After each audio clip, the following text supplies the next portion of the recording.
Hi guys, I'm Dan and welcome to my channel, Life Begins at 30. I've been travelling the world since 2015 and in 2020 decided to quit my job in the military after nearly 10 years and during the middle of the pandemic and pursue my dream of full-time travel. Now I'm travelling around Europe in a self-converted van and would love for you to join me on my adventures. So let's dive into this week's video. Right, this is it. I promise this is the one. It's on. What's up guys, it's Dan here, Life Begins at 30, and today I'm finally going to give you a tour of my self-conversion 2013 Mercedes Sprinter van. If you haven't already, make sure you hit the subscribe button, hit that bell button so you get notifications whenever a new video pops up. I'm going to start getting myself back into YouTube videos and document my travels as I go around Europe in this van. So this is Moby, a 2013 white Mercedes Sprinter that I bought in April 2019. I began my build, which you can follow on Instagram and go through my highlights, and I've literally documented every single bit that I did from start to finish. I built this van with zero experience. I didn't have a clue, and YouTube there was key for me to build this van. I really enjoyed it, don't get me wrong, but there was a lot of hard times. And people say to me, why did you buy a Mercedes Sprinter? Why didn't you buy a Boxer or a Citroen Relay? And to me, I bought a Mercedes Sprinter because I find it aesthetically pleasing. However, would I convert a Sprinter again?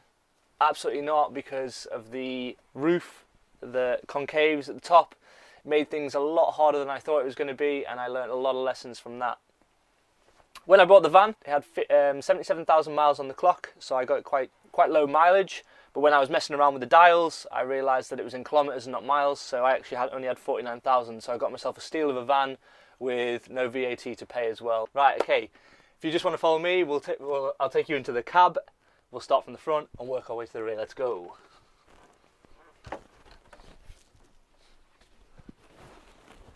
Okay, so this is the cab of Moby. It's not always this clean, I promise you that, because I live on the beach, which means there's sand everywhere all the time. But what I've done here is, if you can see the roof here, I created a roof rack where I placed all my bedding. And then inside I've placed Velcro, and in the summer it was imperative to get this in because this turned into like a greenhouse. So that there just goes on the top and it covers itself. And that there was just made with a bit of Reflectix that I had left from when I did the installation. So one thing I did utilise in the cab was the storage space. So behind each seat I've got my dirty washing bag and all the stuff that I need. If the vehicle ever breaks down, I can change a wheel, and I've got extra fly nets as well in there. In the second one here, I keep my sandals, extra bags, my hoover, my brush for sweeping out the van, which you have to do every day. So when I first built it, I wasn't actually going to put this wall here, but I ended up putting the wall in to try and give a bit of a separation for the cab and the main body of the home. My mum helped me, or my mum made me these little curtains from an old curtain rail, which is perfect because we've used that for the pillows and the curtains on the back door. And then it's easily just tied up as well. So above the cab, I built a storage unit. And in the storage unit there is just all my bedding and my sheets. I've got 3 duvets, a little wool blanket for when it gets really cold, and sheets that I can change every week for the bedding. Below that, I've got the hangers for pretty much the only thing that anyone ever needs these days is masks before we leave the van. And then my guitar as well. So here you can see is my guitar, and what I've done is I've used a belt to secure it when we drive in, and that way it doesn't move around and it looks pretty as well. The last thing that I built on the van was actually this wall, and what I did is I painted it all white, and I use this now as like a big, instead of a book, but anyone that I meet on my travels, they sign my door. So that way it's just memories as I'm traveling around Europe. So this is my wet room. It's not really that big, you know, well, actually, it's big enough to fit me inside here. Okay, and as you can see, I have my shower head. So the shower head that I've got here is one of the saving water shower heads, and it just fits nicely. And we're good. Okay, and then I also put a venting system in here to make sure there's no moisture that when we have a nice hot shower. On top of that, I've got my Thetford 165 toilet, which is such a joy to empty when it's full, which it currently is. So we're not going to go inside there. But the shower, I bought that shower head. I think it's good. It's supposed to save water. I put a bucket underneath the drainage system for the shower, and I let the shower go. And every 3 minutes, it loses 5 litres of water when having a shower. So I know that I've got about 35 minutes worth of shower time if I don't use any water for cleaning, cooking, and all that good stuff. So welcome to my kitchen. In my kitchen, I've got a Dometic twin hob and sink combo, as I'm going to call it. The gas actually ran out about 2 hours ago while we were cooking, so I can't show you the gas on. But the gas is just a flexi hose that attaches to a camping gas underneath here. And here we have my running water, hot or cold water, depending on what we do. Then my soaps, which are on a anti-slip mat. Yes, they fall off all the time, but I never ever put them away. I enjoy them being in there. And then I found these tiles on eBay, and I learned how to tile myself, so that's pretty cool. So this one here, I've got my pots and pans, my soaps, and my olive oil, and everything that you need to cook pretty much, really. While I was in Italy, I had a really bad mosquito problem, like mosquitoes coming in every day, so I decided to put these fly nets on. So I've just attached these fly nets. I'm not going to take them down now, but they're just magnetic, so they fall down to the floor, and then using the magnets, you can just open them up and come through. I've got my fire blanket here in case of any emergencies, and also my extinguisher as well. On top of that, I've got the fire alarm, which I know works because it goes off every day while I'm cooking. One thing that I've been doing, and if you've been watching my videos, is I try my best to save as much money as possible because I'm such a cheap fuck. So I built out a washing line, and the washing line comes out all the way over here and connects up. And there we go, we got an indoor washing line. Perfect, so I can wash my clothes in a little bucket that I've got, and little, what are they called, scrubbers?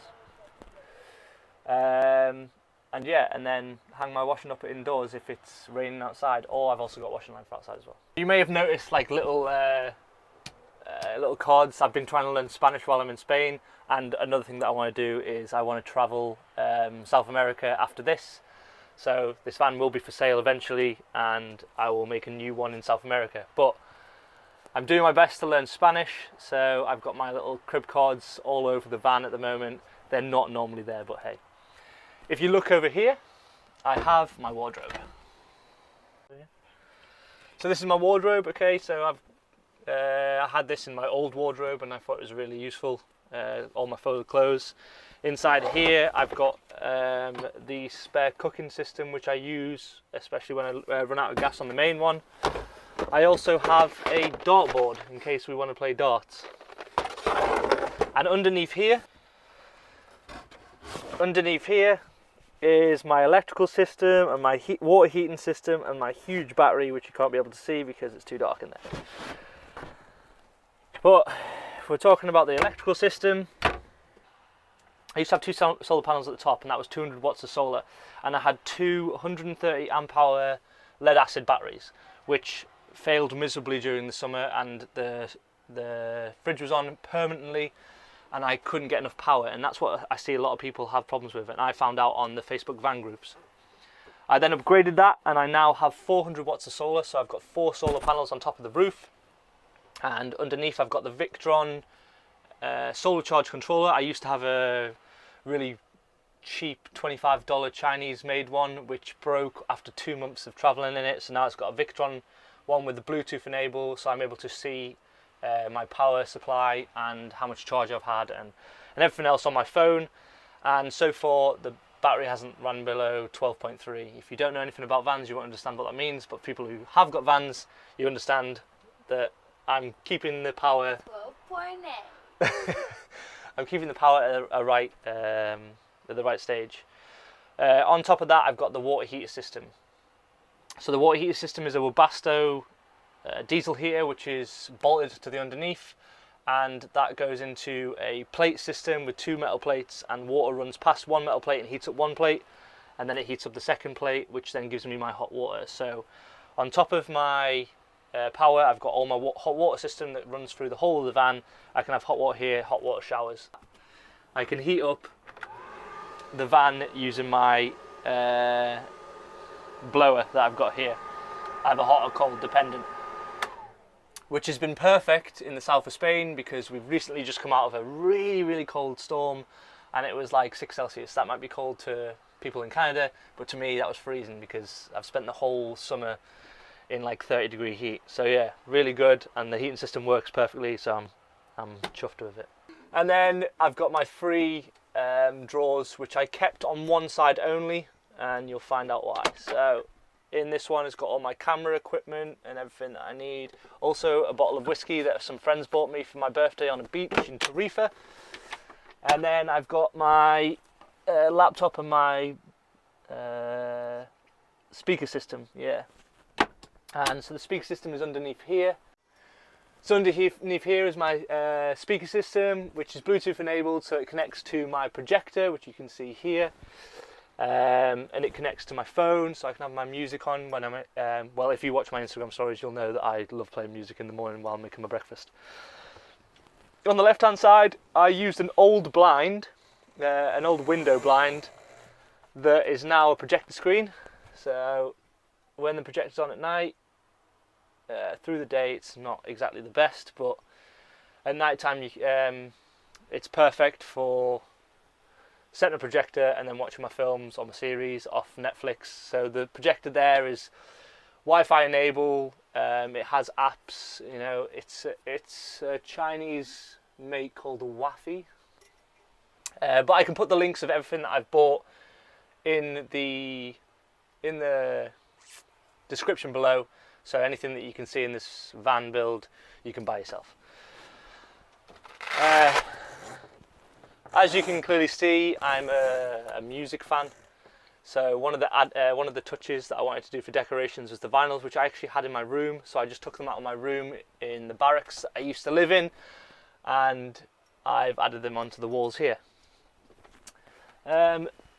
You can see here there's loads of cables. This cable here attaches to my Wi-Fi router, and this is a Netgear router, or MiFi as they're called.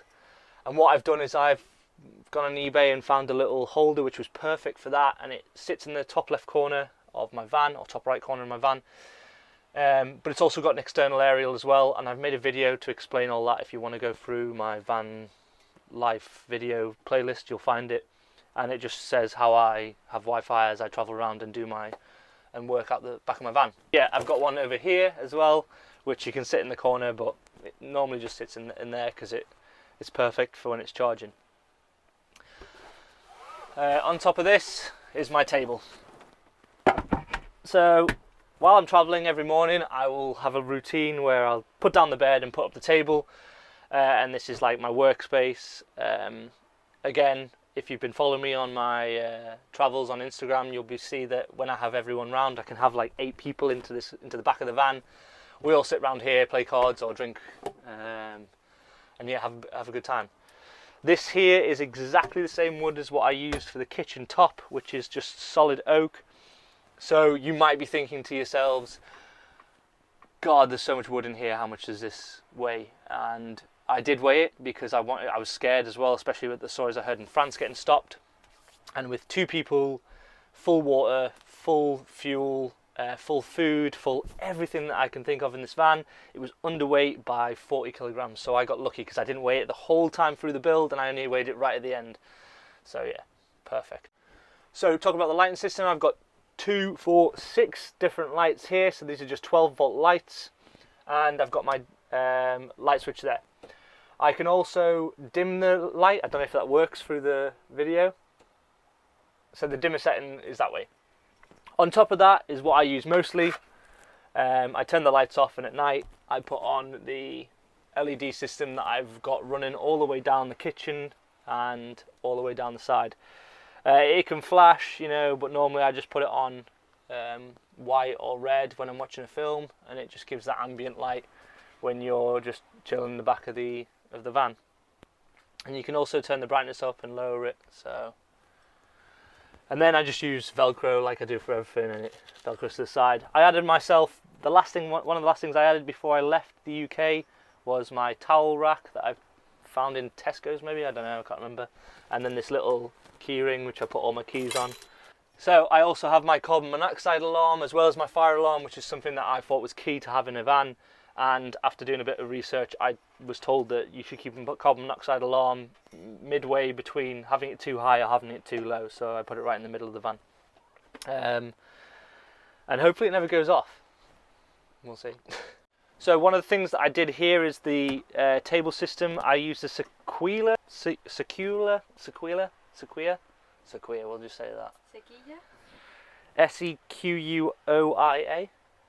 What? Yeah. Sequoia. I don't know, man. Sequoia. Right, so with the table system, I did have a different type of leg. It was like one of the cheaper versions, the chrome version. I don't recommend anyone buying that because it was really loose and really, it wasn't as strong. So the good thing about this secure table leg is that if I want to get round and I can twist it, I can turn it round and it can keep spinning. Let's just say it's like a round table. And then if I want to get myself back out, it's good. So it's perfect for me. And you're probably asking, how the hell does it turn into a bed? Well, I built these little ledges here, and all it does is this table drops into the ledges, and then I've got a little bit of extra add-on, and then we'll see how it goes. So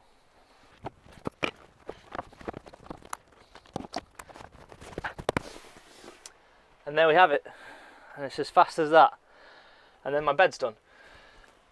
And then we get the bedding out of there and put the bedding on. So I sleep on one duvet and then use another duvet to sleep underneath.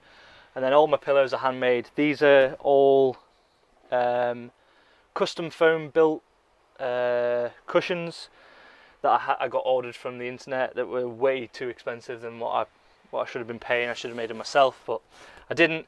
And then the covers I made myself as well. Well, not me personally, but I had a tailoress make it from Chester. Absolutely perfect, and she did a really good deal for me. So yeah, that's the bed. So one of the things you may have noticed is the bedding system is actually raised quite high. It's on a platform, and that's because I built myself a little food drawer here, which I have all my products that I use, mostly noodles and rice. I'm looking at that, and pasta, because it's super easy to cook that sort of stuff while living in the van life. And underneath here I created different trunks. So you can see here I've got all bag, wetsuit and kite surfing equipment, but underneath there I added an extra bit, so you can see underneath here, and then you can see there's my safe, which has got all my passport and anything that I find important, and then I've got all my diving equipment in here. Locked into that bit. So it's got all that trunk space there, and that's just because I've got loads of gear. And next year I'll have all my skiing equipment here as well. So it might be a little bit tight, but I also have this one here. And again, this is all my winter clothes, my tools. If anything breaks down, I'm not going to pull all this out. But this goes all the way to the floor. I haven't built a second floor for this one as well. So yeah, and then I've just used one of these hydraulic systems which keeps the trunk open. One of the things that I added to it was I put loads of holes, because I heard that these cushions can get quite mouldy if there's no ventilation system, so I put holes in each one of those, and underneath where you're sitting right now, Julia, I've also got holes in that one, which we'll go through when we go through the back. So one of the last things that's just near the back of the van is the ventilation system that I've got here. So I can't remember what this one was called, but literally you just open it up, and that flows the air through as I'm travelling around in the summer, because it's so hot in this van. It's been insulated with foam boards and and padded insulation, and also spray foam insulation over each strut. But again, you can go on my Instagram and look at how I've built it through the highlighted stories if you want to know how to build things. Wanted to know how to build this van particular. And then above there, I've just got my 2 fans as well, which again, I can take this off and put it anywhere I want. So if I'm sitting at a certain place, I can go and put it somewhere. What? Did you not know that? No. Yeah, so, but at the moment it's stuck there. Okay, so when I'm lying in bed, these 2 on, or if you have 2 people lying in bed, it can go on each other and we're good. It's got a 12 volt socket up at the top here. I've got a USB socket up here for the projector and the Wi-Fi. I've got a 12 volt here and a USB here in case I want to charge my phone and or cameras. And then behind here I've got another USB and 12 volt system that I also have. So for power wise and to charge things, if I want to charge everything that I own, I pretty much can, all on USB. The only thing that I haven't got yet is a 12 volt laptop charger. So I've got an inverter that's in the straw here and that charges my laptop, but it takes a lot of power. That's the only problem. Then underneath here, before we leave the kitchen area, you can see that I've just screwed on, I've just drilled on the jam jar lids, and then it's got all my coffees and my teas and my sweeteners in any of these that I use every morning, especially coffee. Oh my god, I love coffee. Then you can see along the sides here, I've finished off the edges with the rope that goes there, and I just think it looks nice and neat on the rope, and it gives it a little bit of a, I don't know, a boatish look. That's what I was going to say. But what I love is a lot of comments. Well, not a lot of comments, but there's always the old fat geezer who comments on the pictures that you send. They're like, "Oh, it looks like a garden shed." Well, it does look a bit like a garden shed, yeah, because it's wood. So, but yeah, let's go outside and then we'll go around the back. I built a little garage in the back, and because I've got a 70 litre water tank underneath, so it's underslung water tank. One thing that I'd change is I'd definitely have a little bit more water, but I have like a reserve water anyway, so that's perfect. And then as you can see here, I've got my spare tyre. There's one thing that I wanted to do while I was traveling is keep fit, and this is perfect. So I made this little TRX that you're able to just use for any sort of workout. So the last thing that I want to show you is the trunk system in the back, which just keeps all my keeps all the rest of my items that I've got in here. So as you can see, I've put huge holes in here to give a bit of ventilation, and then in here I've got my kites. So I've got 2 kites in here. I've got a paddleboard in here, a spear gun, body armour for kiting, extra gloves, and just pumps and bits and bobs. So one thing I added here as well was a bit of privacy, and also it helps with the flies, and in the morning you can put it up. And one thing, the first thing that I did when I first ever went out in my van, I was sitting here with a beer and I was like, where the f am I going to put my beer? And then I realised I needed a cup holder, so it's perfect here. I put a cup holder here and a cup holder on this side, which also works perfectly with my curtains, and they hold in. Thank you very much for watching this video. If you've made it all the way to the end, then obviously you've really enjoyed it. If you have done, make sure you subscribe to my channel, like the video, share it amongst others. Okay, hopefully it gives inspiration, like other van videos, give inspiration to myself to build this van. And yeah, if you're ever in Europe or you're traveling around Spain at the moment, come and say hi, come and meet up with us, let's have a drink. But yeah, enjoy it.